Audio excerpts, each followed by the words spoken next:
Warwickshire hold on for the draw.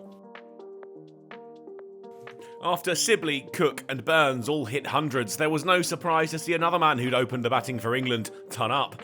Keaton Jennings' century, the highlight for Lancashire on another day curtailed by the weather.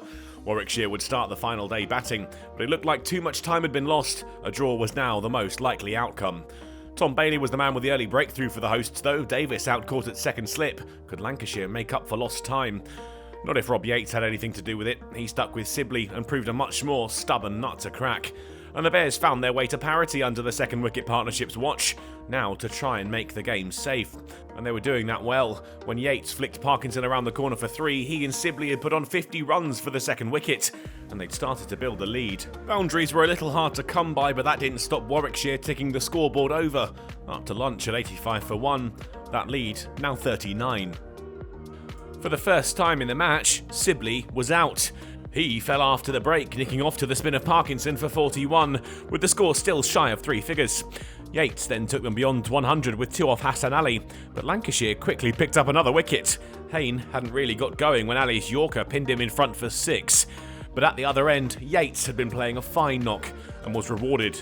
50 runs scored off 148 balls as he and Rhodes scampered a quick 3. But it was 50 and out. Yates gone for 55, bowled by Luke Wood, who really enjoyed that one. The hosts had found some momentum. Rhodes outcaught by Jennings off the bowling of Parkinson for 9, and Burgess soon followed, beaten by the turn and out for a duck.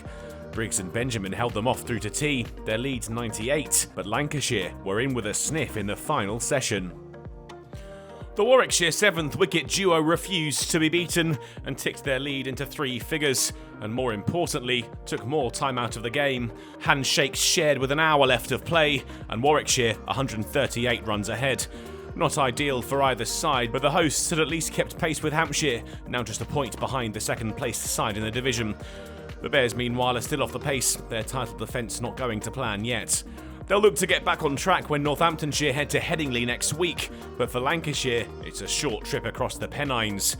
Yorkshire, their next opponents in the first Roses clash of the season, but clean slate Headingley.